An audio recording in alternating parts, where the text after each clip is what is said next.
Hello and Assalamualaikum everyone. I hope everyone is doing well, everyone is happy and healthy. So am I.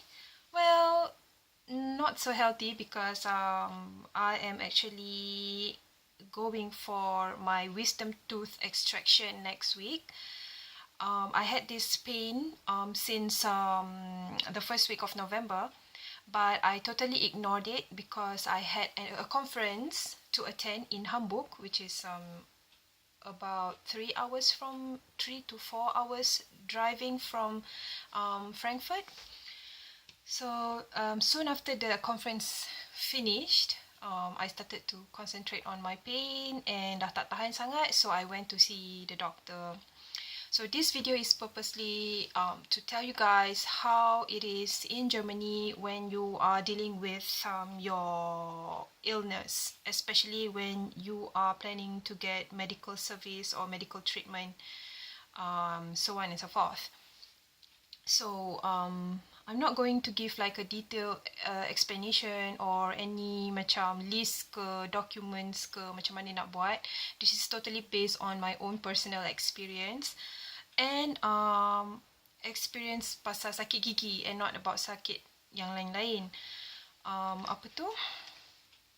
So my own experience is, first thing first, in Germany you have to have an insurance, especially health insurance, because here the medical service is all covered by insurance, and unfortunately if you tak ada, you cannot get medical treatment and you have to bear the total cost, which is very expensive. For example, when I did my x-ray for my gigi, I have to pay about €100, and it is all covered by my insurance, which is Alhamdulillah lah, sebab €100 you can get so many things with €100 here in Germany. So you have to have an insurance and you have to make an appointment. So the first doctor I went to, dia just buat x-ray gigi, and based on that x-ray, he sent my my medical record to another doctor who is going to do the actual surgery, and it is on another date, unfortunately. So it's not like in Malaysia where you can just walk into any dental clinics and then you macam, I don't know, you have to isi borang and then do give some signature and you can straight away do the surgery, right?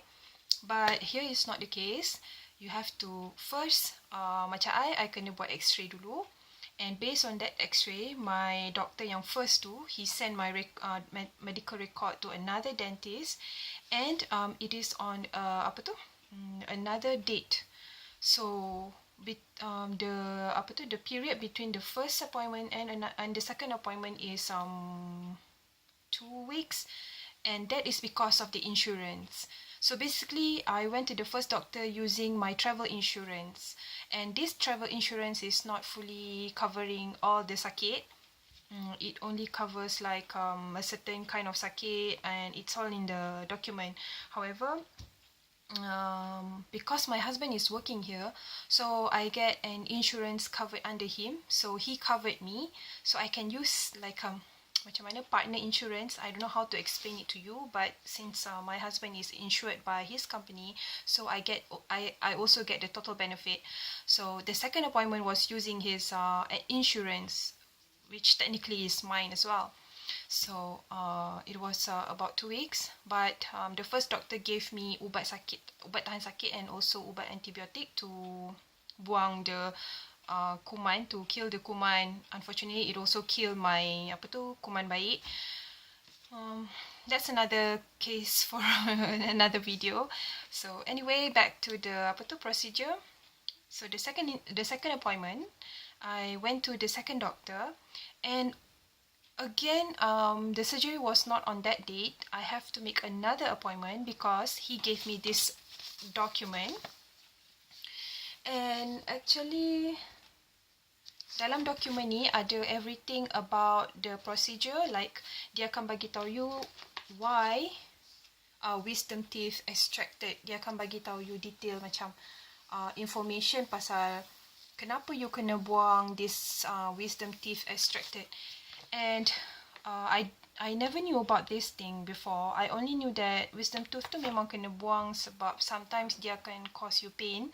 But I didn't know the other reasons yang menyebabkan it is a wise decision to remove them. For example, I baca dekat sini, dia boleh menyebabkan inflammation atau infection dekat area gigi tu. Especially kalau dia keluar dekat position yang tak betul. Contohnya dia instead of ke bawah, probably dia akan serong sikit sebab dia tak cukup space. Lagi satu, dia boleh menyebabkan long term orthodontic problem, macam dia akan interfere kita punya orthodontic treatment in the future lah.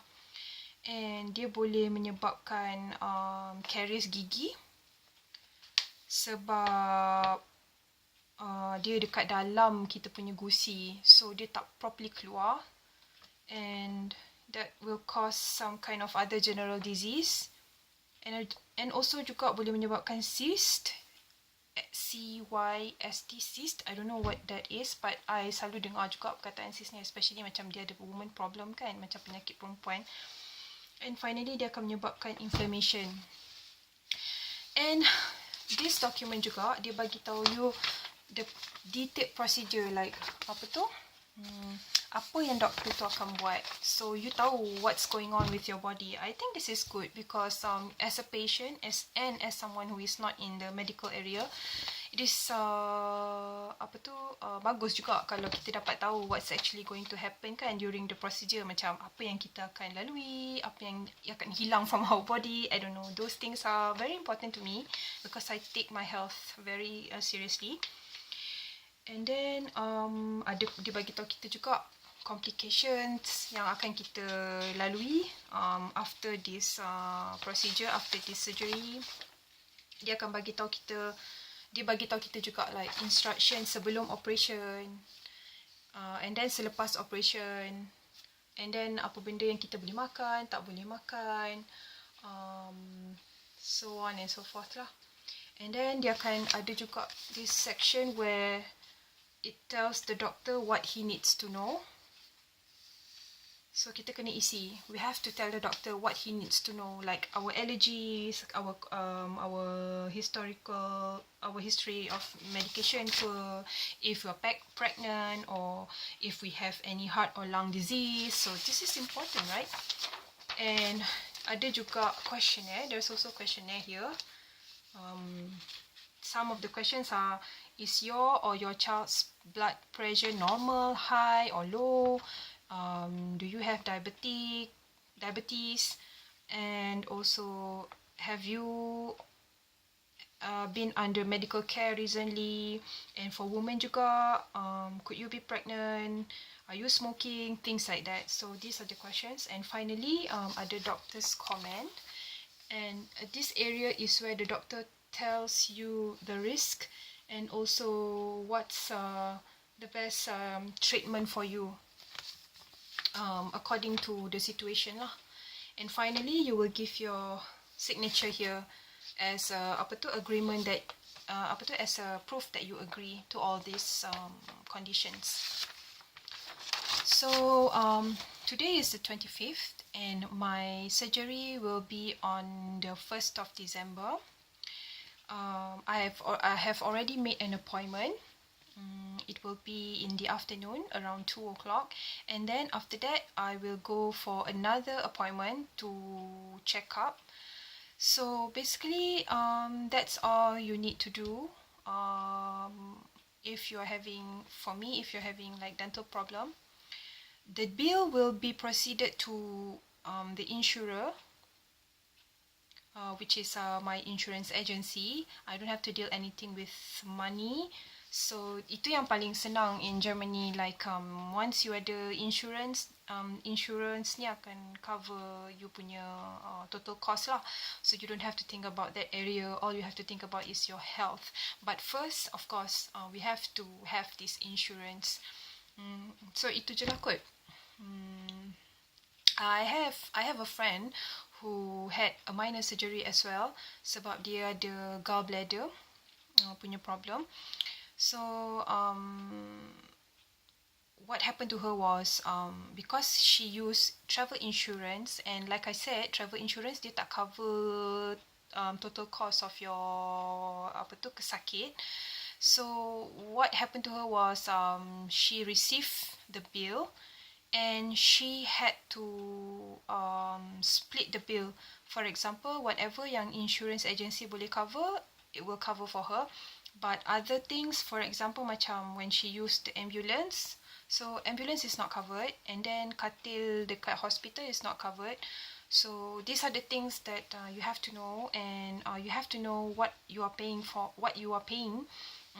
for your insurance. So for me, my advice is, if you are coming as a student, especially if you are under 30 years old, it is better for you to have insurance covered by the government agency. For example, maksud I is you need to get insurance yang government punya. It is better because they cover most of the sakit and also most of the medical services. Maybe not all, macam braces ke, things yang untuk kecantikan ke, maybe not. But for accident and apa tu, most sakit lah, it will cover for you. But for travel insurance, nama dia pun is a travel insurance kan. So dia tak menyeluruh. And you have to see, you have to read apa yang dia cover and apa yang dia tak, so that when the time comes, you don't have to deal with all the troubles macam pasal duit, pasal kesihatan you and all kan. So insurance is important in Germany because it gives you a peace of mind. What else? There are several insurance agencies yang I tahu. For travel insurance, you can use Mawista, MAWISTA. Itu swasta. And for government bodies, you boleh guna TK, TNK, TK, AOK, and apa lagi ya? TK, AOK, and few others. I tak ingat, but you can check those apa tu on the internet. Okay. So I hope I covered everything that I need to cover. See you, we will hear from each other soon. Bye.